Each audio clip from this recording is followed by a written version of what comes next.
Tiró mi pastel de 3 leches al bote de basura frente a todos los invitados, gritando que en su boda solo habría repostería francesa y que mi cocina olía a pueblo. Soy Remedios, tengo 71 años. Llevo medio siglo amasando pan antes de que salga el sol. Lo que mi hija no sabía es que ese mismo horno que ella despreciaba había pagado cada ladrillo del techo bajo el cual dormía. Y mi silencio aquella noche le iba a costar absolutamente todo. La hacienda donde mi hija Camila celebraba su cena de compromiso parecía arrancada de una revista europea. Había faroles de hierro forjado colgando de los arcos coloniales, mesas largas cubiertas con manteles de organza y centros de mesa hechos con rosas preservadas que, según me enteré después, costaban lo mismo que un mes de salario de cualquier obrero honrado. En una esquina del patio, un cuarteto de cuerdas tocaba piezas clásicas que nadie escuchaba porque todos estaban demasiado ocupados tomándose fotos con sus teléfonos. Yo estaba sentada al final de la mesa principal, casi pegada a la pared de cantera, como si me hubieran acomodado ahí para que no estorbara. Mi vestido era sencillo, color café oscuro, planchado con esmero esa misma mañana. No usaba joyas llamativas, solo los aretes de filigrana de plata que mi difunto esposo Aurelio me regaló en nuestro primer aniversario, y mi reloj de pulsera con la correa de cuero gastada por los años. Durante 48 años fui dueña de la panadería La Espiga Dorada en el barrio de San Ángel. Me levantaba a las 3 de la madrugada todos los días, sin excepción, para encender el horno de leña que mi suegra me enseñó a dominar cuando yo apenas tenía 19 años y las manos llenas de ampollas. Con la masa entre mis dedos y el calor del fuego en la cara, construí todo lo que tengo. Cada conchas, cada cuerno, cada polvorón que salió de mis charolas fue un ladrillo invisible de un patrimonio que nadie en esa fiesta podía imaginar. Camila creció entre costales de harina y el aroma dulce del piloncillo derretido. De niña corría por los pasillos de la panadería con las mejillas manchadas de chocolate, robando galletas de la vitrina cuando creía que yo no la veía. Pero en algún momento, cuando conoció a Rodrigo, un corredor de bienes raíces que hablaba de plusvalías y rendimientos como si recitara poesía, mi hija decidió que el olor a pan recién horneado era el olor de la pobreza, que mis manos ásperas por la masa eran manos de sirvienta, que yo era un capítulo vergonzoso de su biografía que necesitaba reescribir. Rodrigo estaba sentado a su lado en la cabecera, con un traje azul que seguramente costaba más que toda mi vitrina de pan de muerto en temporada de noviembre.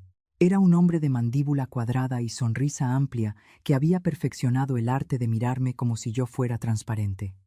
En los 4 años que llevaban juntos, jamás me había llamado por mi nombre.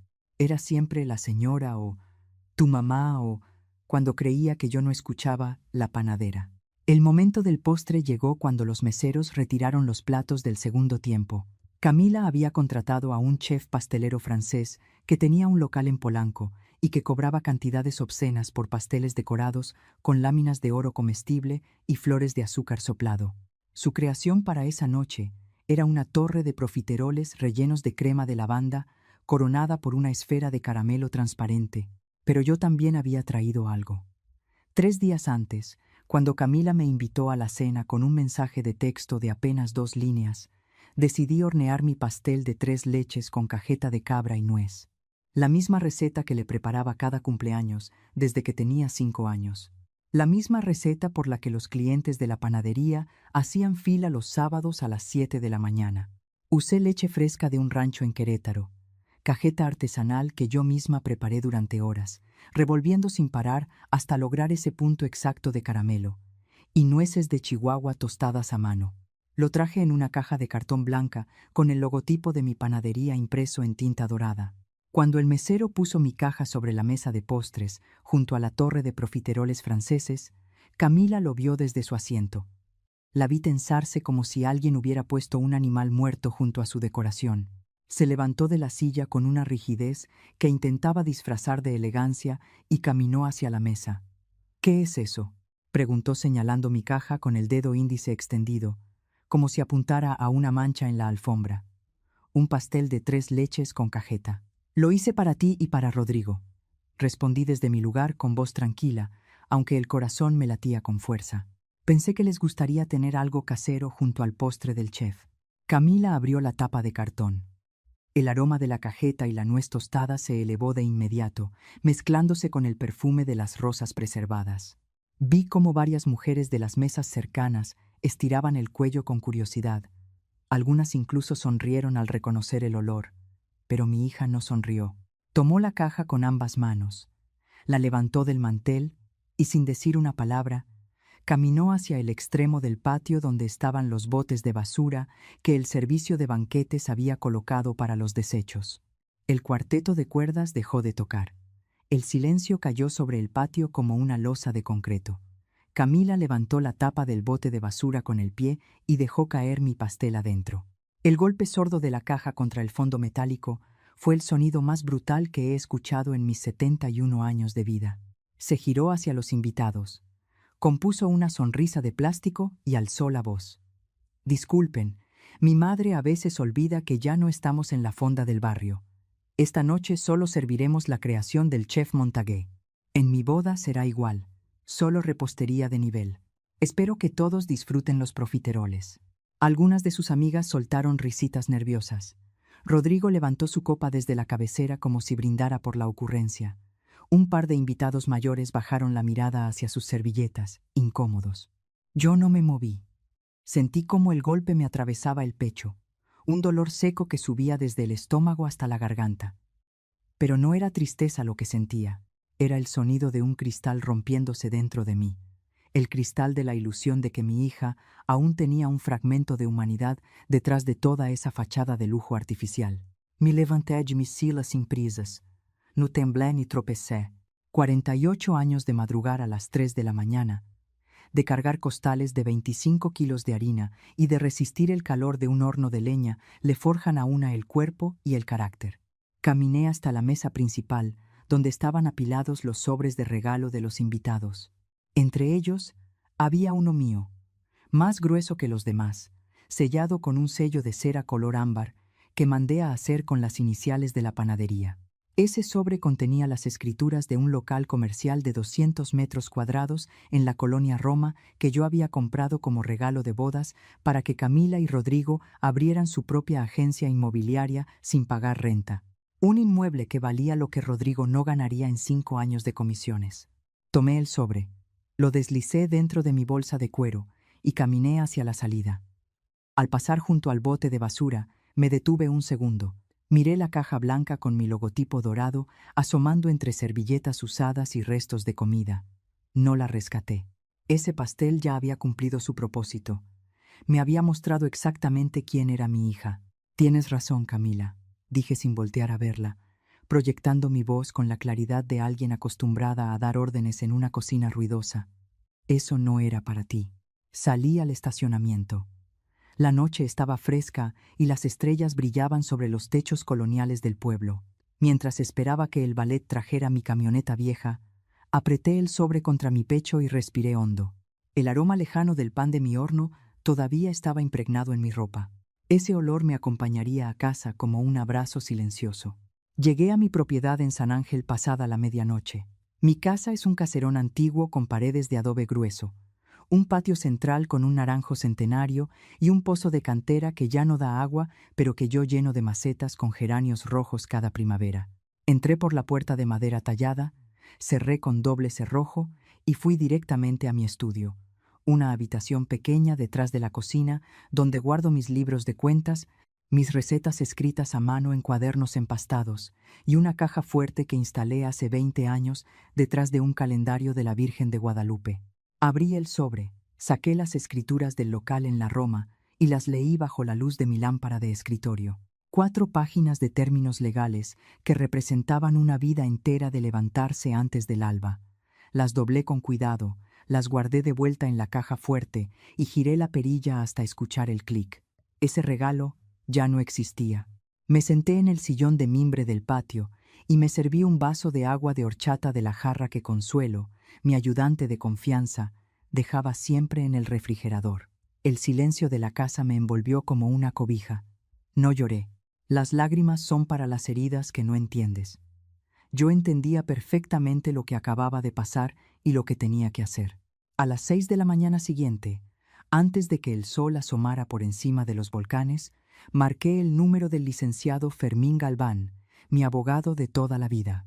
El hombre que había manejado la compra de cada uno de mis inmuebles durante 30 años, contestó al segundo timbrazo, porque sabía que yo jamás llamaba sin motivo. Fermín, necesito que nos veamos hoy. Voy a hacer cambios importantes en todo, en todo. A las 9 de la mañana estaba sentada frente a su escritorio con mi carpeta de documentos.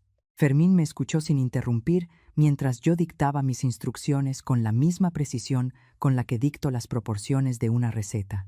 Primero, el departamento en Santa Fe donde viven Camila y Rodrigo.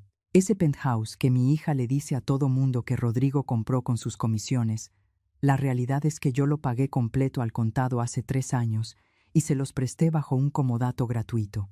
A partir de hoy se cancela el comodato. Quiero que les envíes un contrato de arrendamiento a precio de mercado. Si quieren seguir viviendo ahí, van a pagar como cualquier inquilino. Segundo, la tarjeta de crédito empresarial que le di a Camila como extensión de la cuenta de la panadería, supuestamente para emergencias. El mes pasado, la usó para comprar un vestido de novia de un diseñador que ni siquiera sé pronunciar el nombre. Quiero que la canceles hoy mismo. Tercero, el auto de Rodrigo. El enganche lo puse yo como regalo cuando empezaron a vivir juntos. Las mensualidades salen de una cuenta que yo alimento cada mes. Se acabó. Que él pague su propio auto o que tome el metro como millones de mexicanos honestos. Y lo más importante, Fermín. Mi testamento actual deja todo a Camila como única heredera. Anúlalo. Quiero que todo mi patrimonio, los 4 locales comerciales, la panadería, esta casa y mis cuentas de inversión pasen a un fideicomiso. Tú y tu despacho serán los administradores. Si algo me pasa mañana, mi hija no podrá tocar un solo peso sin condiciones que yo misma voy a dictar. Fermín me miró por encima de sus lentes con una expresión que mezclaba admiración y preocupación. Me conocía desde que yo era una viuda joven que pedía su primer crédito hipotecario con harina en las uñas.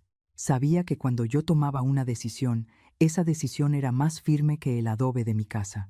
Firmé todo esa mañana. Salí del despacho con el paso ligero y una tranquilidad que no sentía desde hacía años. No tuve que esperar mucho. Al día siguiente por la tarde, mi teléfono celular empezó a vibrar sin descanso. No contesté. Dejé que los mensajes se acumularan mientras yo amasaba una tanda de conchas en la cocina de la panadería, con las manos hundidas en la harina y el radio sintonizado en una estación de boleros. El primer mensaje de voz de Camila era furioso. Mamá, la tarjeta me la rechazaron en la boutique de novias. Me hiciste pasar una vergüenza espantosa. Llámame inmediatamente. El segundo, 3 horas después, ya temblaba. Mamá, nos llegó un documento del licenciado Galván. Dice que nos van a cobrar renta. Este departamento es nuestro. Rodrigo está hablando con su abogado. Esto es ilegal. El tercero, al día siguiente por la mañana, era puro llanto. Mamá, por favor contéstame. Rodrigo fue al banco y le dijeron que el enganche del coche estaba registrado a tu nombre. Nos van a quitar el auto si no pagamos. Mamá, la boda es en 2 meses. No tenemos para pagar nada sin tu ayuda. Te lo suplico, llámame. Perdóname por lo del pastel. Fue una estupidez. Apagué la pantalla y metí otra charola al horno. El calor de la leña me abrazó el rostro como lo hacía cada madrugada desde que tenía 19 años. El fuego no juzga, no traiciona, no te tira a la basura delante de extraños. El fuego simplemente transforma lo crudo en algo que alimenta. La confrontación inevitable ocurrió una semana después. Yo estaba en la panadería, supervisando la producción de la mañana, cuando la puerta de cristal se abrió de golpe y entraron Camila y Rodrigo. Ella llevaba lentes oscuros para esconder los ojos hinchados. Él traía la corbata aflojada y el saco arrugado, como si hubiera dormido en el coche. Rodrigo habló primero, con esa voz de vendedor que usaba para cerrar tratos. Señora Remedios, creo que ha habido un malentendido terrible.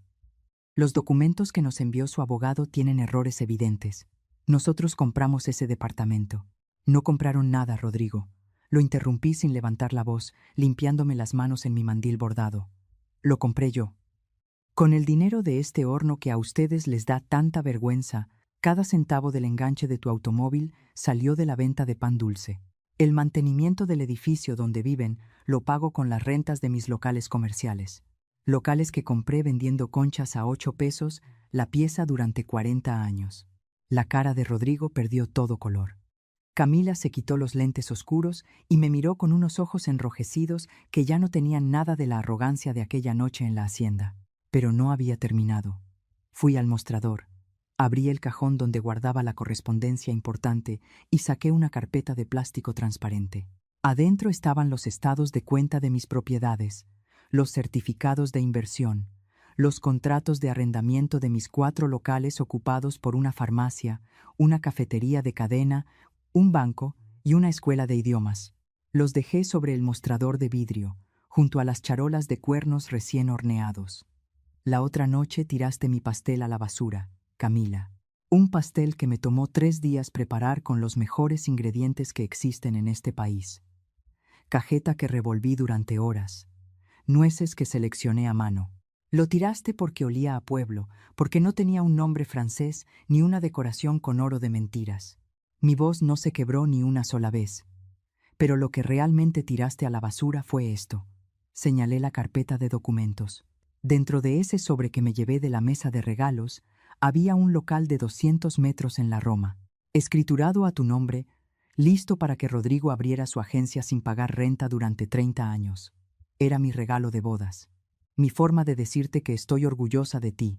Pero tú agarraste mi pastel como si fuera basura de mercado y lo tiraste frente a 80 personas para quedar bien con gente que no te quiere. Camila dejó caer la cabeza sobre el mostrador de vidrio y lloró con un sonido que venía de un lugar muy profundo, un lugar que no tiene nada que ver con dinero ni con vestidos de diseñador. Rodrigo se dejó caer en la silla de plástico donde se sentaban los clientes a esperar su pedido. Se pasó ambas manos por la cara. El corredor de bienes raíces que presumía cerrar ventas millonarias acababa de descubrir que vivía, comía y manejaba gracias a una señora que se levantaba a las 3 de la mañana a hacer pan. Les di 30 días para firmar el contrato de renta o desalojar mi propiedad. Les expliqué que el fideicomiso era irreversible, que la tarjeta no se iba a reactivar y que el enganche del auto ya no era mi problema. Les sugerí que buscaran un departamento de 2 recámaras en una colonia normal, que aprendieran a cocinar en casa y que cancelaran al chef francés de la boda y contrataran un banquete honesto que pudieran pagar con el sueldo real de Rodrigo. Se fueron de la panadería en silencio. Camila no me abrazó ni me pidió perdón otra vez. Solo asintió con la cabeza y salió a la calle con los lentes oscuros puestos de nuevo. Los meses siguientes fueron de una paz extraordinaria para mí y un terremoto para ellos. Se mudaron a un departamento pequeño en la colonia Narvarte, con paredes delgadas y un elevador que se atoraba cada tercer día. La boda se redujo de una celebración para 300 invitados en una hacienda a una ceremonia íntima en un jardín municipal con 40 personas. No hubo profiteroles franceses, ni cuarteto de cuerdas, ni rosas preservadas de importación. Yo asistí. Me senté en la segunda fila con mi vestido color café oscuro y mis aretes de filigrana de plata. Cuando llegó la hora del banquete, los meseros sirvieron taquizas con tortillas hechas a mano y aguas frescas de Jamaica y tamarindo. Era comida honesta, sin pretensiones, pagada con el salario de 2 adultos que estaban aprendiendo a ganarse la vida sin la red de seguridad invisible de su madre. Pero lo que ocurrió después de la cena me reveló que algo había cambiado de verdad dentro de mi hija. El momento del pastel llegó y los meseros trajeron una mesa con ruedas desde la cocina del jardín. Esperaba ver una creación modesta de alguna pastelería de barrio. Lo que vi me detuvo la respiración. Era un pastel de 3 leches con cajeta de cabra y nuez. No era perfecto. La cajeta estaba un poco más oscura de lo ideal y las nueces no estaban distribuidas con la precisión que yo habría usado. Pero reconocí la receta al instante. Era mi receta.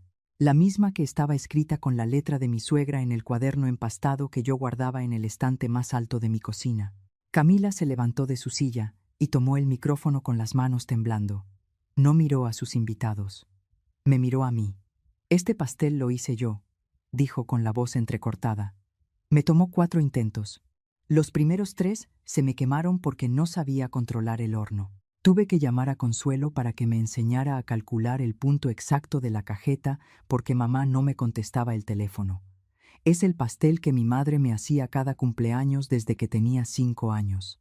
El mismo que yo tiré a la basura hace 3 meses porque soy una idiota que confundió el precio con el valor. El jardín quedó en silencio. Algunas de las nuevas amigas de Camila, mujeres normales que conoció en su nuevo edificio, se limpiaron los ojos con las servilletas de papel. Rodrigo miraba a su esposa con una expresión que nunca le había visto, una mezcla de orgullo y vergüenza por el hombre que había sido antes. «Mamá», continuó Camila dejando el micrófono y caminando hacia mi silla. «Sé que el perdón no se pide con palabras sino con las manos. Por eso, amasé este pastel con las mías. No te voy a pedir que nos devuelvas nada. Solo te pido que lo pruebes». Me levanté. Caminé hasta la mesa del pastel y lo miré de cerca. La textura del bizcocho se veía húmeda, bien empapada en las 3 leches. La cajeta tenía ese brillo oscuro que solo da la paciencia de revolver sin parar durante horas. Las nueces estaban tostadas con cariño, aunque un poco desiguales en tamaño. Tomé un tenedor, corté un pedazo pequeño y me lo llevé a la boca. El sabor me transportó 50 años atrás, a la cocina de mi suegra, con las paredes manchadas de hollín y el comal caliente sobre el fogón. No era perfecto, le faltaba un poco de vainilla, y la cajeta tenía un punto ligeramente amargo, pero tenía algo que ningún pastelero francés de Polanco podría jamás replicar. Tenía las horas de una hija arrodillada frente a un horno que no sabía usar, quemándose los dedos con la cajeta, aprendiendo a fuerza de errores que las cosas que valen la pena en esta vida requieren tiempo, esfuerzo y humildad. «Está bueno, hija», dije masticando despacio. «Le falta vainilla». Y revolviste la cajeta con cuchara de metal en lugar de pala de madera. Por eso tiene ese toque amargo. Pero está bueno. Camila soltó una risa que se convirtió en llanto y me abrazó con una fuerza que no sentía desde que era niña. Olía a harina. Tenía harina en el pelo y restos de cajeta seca en las uñas. Me apreté contra ella un momento. Solo un momento. Y luego la separé suavemente, sosteniéndola por los hombros. «Escúchame bien», le dije mirándola a los ojos. «Te quiero más que a cualquier cosa en este mundo. Pero las condiciones del fideicomiso no van a cambiar. Rodrigo y tú van a pagar su propia renta, su propia comida y su propia vida. No les voy a devolver el departamento de Santa Fe, ni la tarjeta, ni el auto». Camila asintió sin protestar. Sin embargo, continué bajando la voz para que solo ella escuchara.